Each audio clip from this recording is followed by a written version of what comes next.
Today, we will be discussing how to read labels. It's really important you read the labels of the foods before you purchase or eat them.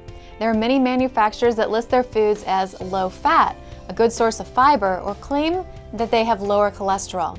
These statements don't give you all the information you need, so it's very important that you learn to read labels and make educated decisions on the foods you consume. Once you learn how to read the labels the right way, you have so much variety added into your TLS weight loss solution lifestyle. TLS focuses on low glycemic impact eating. This means by eating the right kinds of food, along with the right amounts of foods, your body will always be healthy and in a fat-burning mode instead of being in starvation mode and fat storage mode. Most people look at food labels. Unfortunately, they do not know what to look for. When surveyed, most people stated that they looked at the calories, fat, and carbohydrates on labels, yet they didn't know what the numbers on the label actually meant or how to choose one food over the other based on the particular label. We are going to teach you the correct way to read labels, so it isn't what you cannot eat with TLS, but what you can eat with TLS. There are certain areas on labels that you should pay attention to. These include the serving size, fat, carbohydrates, fiber, proteins, and ingredients. Let's tackle these one at a time, starting with serving size. Serving size is the recommended portion of food to be eaten. For example, the label may state that the food has 2.5 servings. If we eat the entire food, we just consumed 2.5 servings of that food instead of the single serving size. So essentially, that food should last for 2.5 servings, not the one like the way we eat. Now, just because the serving size may suggest that the food is 1 serving, make sure you pay attention to the remaining parts of the label too. The second area we are going to focus on is the total fat, which is made up of saturated, monounsaturated, polyunsaturated, and trans fat. Notice we skipped right over the calories. We do not focus on calories on TLS and realize that 100 calories of a fresh, organic apple is not the same as 100 calories of cookies. Also, beware of labels that say fat-free. Fat-free foods may have more sugar in them and essentially contain less than 1/2 grams of fat per serving. But if you eat the entire bag of the food, it is still a high-fat food. In order for a food to be classified as low fat, it must have 3 grams of total fat or less per serving. However, with TLS and low glycemic impact eating, we recommend 5 grams of total fat or less per serving, except for the good or healthy fats. Some examples of these healthy fats are foods like salmon, avocado, nuts, natural nut butters, and oils. So if you're looking for a bottle of olive oil, for example, perhaps your bottle says 1 tablespoon is 14 grams of fat. Since the olive oil is a good and healthy fat, you should consume the entire tablespoon. Just remember, just because you're able to eat the 14 grams of fat in the oil doesn't mean you can eat 14 grams of junk food. And remember, 5 grams of fat or less on any food except those healthy or good fats. The third area we are going to discuss is total carbohydrates. Total carbohydrates are made up of fiber, sugar, and of course, the complex carbohydrates like breads, cereals, potatoes, and rice, to name a few, that are found in the food. Also listed under the carbohydrates section may be sugar alcohols and glycerin. The fiber and sugar are listed separately as an indentation of the total carbohydrates, so it's easy to determine where most of the carbohydrates in the food are coming from. For example, if the total carbohydrates are 15 grams and the fiber is 10 grams, you know that most of those carbohydrates are from fiber. You may hear of something called net carbohydrates or impact carbohydrates. These net or impact carbs of a food are not always listed on the label, but they are easy to determine based on the information given on the label. In order to calculate these carbs, you simply take the total carbohydrates and subtract the fiber, sugar, alcohols, and glycerin. This will give you the impact carbs of the food.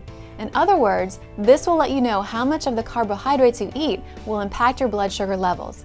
Ideally, you want to have the net carbs of the food you eat to be a single digit, so 0 to 9 is optimal, 10 or more is high. It is important to remember that not all food brands will list the sugar alcohols or glycerin on the label. Also keep in mind that most grain foods will rarely result in single net carbohydrate values. Many of the carbohydrates in foods like breads, pasta, potatoes, rice, dried beans, and other grains can slow weight loss, even if they have a great source of fiber. If your TLS plan allows you to eat low GI starches or grains, remember to consume only single serving sizes. Next, let's look at fiber. It's important that you are getting enough fiber, so make sure that the food you eat has at least 5 grams of fiber per serving. Unfortunately, most people eat less than 10 grams of fiber daily, while 25 grams or more of fiber per day is what is recommended for most adults. There are 2 types of fiber, soluble and insoluble. Both soluble and insoluble fibers are indigestible and therefore they are not absorbed into the bloodstream. Instead of being used for energy, fiber is excreted from our bodies. So there's a reason we don't need to eat a big bowl of fiber before exercise. It just leaves the body and doesn't provide us with energy. Soluble fiber forms a gel when mixed with liquid and typically is found in fruits, vegetables, dried beans, peas, and other sources. Insoluble fiber is gritty and passes through our intestines largely intact. Insoluble fiber accounts for 70% of the fiber in our diets and is found in whole grains, barley, couscous, carrots, cucumbers, celery, and other foods.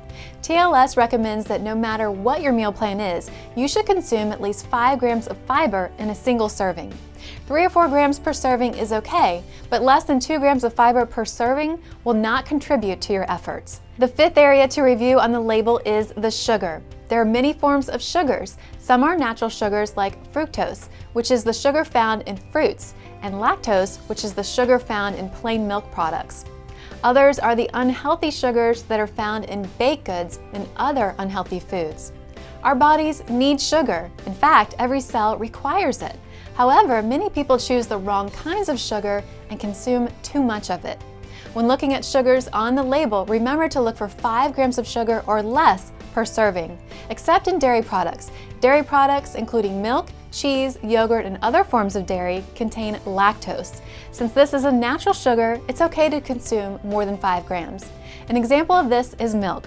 When picking up a gallon of low-fat milk, you would review the label as we mentioned, and you may notice 10 grams of sugar per 8 ounces.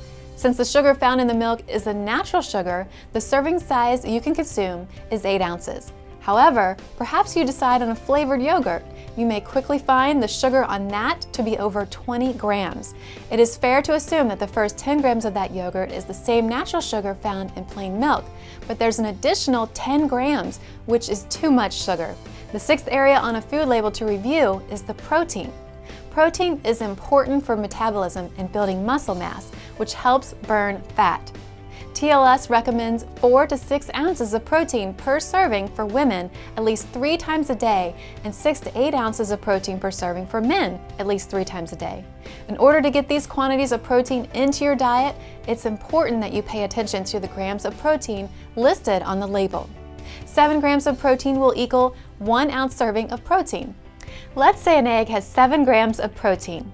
In order to meet your protein requirement for breakfast, which should be about 4 to 8 ounces, depending on if you are a female or male, you would have to eat at least 4 egg whites, which would be 28 grams of protein. But instead of weighing your food or focusing on grams, TLS simplifies things. Hold out your hand, palm up. Your palm is a great measurement of a single serving of protein. Don't forget the side width of your palm also. Some good, lean sources of protein are lean meats, egg whites, and poultry. Many other foods have proteins also. Examples are things like yogurt, which is also a dairy product, nuts, which are also healthy fats, and beans, which are also low glycemic starches. When eating these or other types of protein, be sure that there is at least 5 grams or more of protein per serving. With TLS, the adage goes, protein and fiber with every meal makes losing weight no big deal. If you can eat a serving size of protein every time you eat, your body will stay satisfied longer and you will burn more calories. Let's now discuss the ingredient section. The less ingredients in the food, the better. And remember, the first ingredient listed on the label is often the ingredient that the food has the most of. So if you're picking up canned tuna, you would expect the first ingredient to be tuna. It is okay to have sugar in your food, but like we said earlier, there are many kinds of sugar. Apples or carrots contain natural sugar and often will not have a label on them. It's important that you make yourself familiar with the various forms of sugar and how they're listed on the label. Sugar can be hidden in many forms, including high fructose corn syrup, high maltose corn syrup, brown rice syrup, molasses, cane juice, lactose, dextrose, and corn sweetener. A great rule of thumb is to avoid any label that has a sweetener of any kind in the first 5 ingredients. You also want to avoid any foods that have trans fats in them. You may see trans fats listed under total fats, but the ingredients section may tell the food contains partially hydrogenated oils or hydrogenated oils. Any hydrogenated or partially hydrogenated oil is a trans fat and should be avoided. You will also notice that we skipped over cholesterol and sodium on labels. It's not because they're not important, but when you're eating and following the label as we are suggesting with TLS, you will not find that the foods you're choosing have high cholesterol or sodium in them. Typically, sodium or salt is not the enemy. The issue with high sodium foods is that they're typically found in unhealthy, processed, canned foods or foods that require preserving. Unless your healthcare provider tells you to restrict the sodium or cholesterol in your food, following labels in the ways discussed is an effective way to eat. The percent daily values is another component listed on the label. The percent daily value is listed for each nutrient and is found in the right column on the label. These tell you what percentage of each nutrient the food provides if you are on a 2,000 calorie per day diet. In summary, reading labels is easy. Pay attention to the serving size, ingredient list, and keep the net carbs in the single digits. Also remember the fabulous 5s. As we at TLS like to call them, 5 grams of fat or less per serving, except the good fats. 5 grams of sugar or less per serving, except the natural dairy products, 5 grams of fiber or more per serving, and 5 grams of protein or more per serving. Also remember that pairing protein and fiber at every meal makes losing weight no big deal. Now that you know how to read labels, making healthy, tasty foods with tons of variety will help you reach your goals without boredom or plain foods.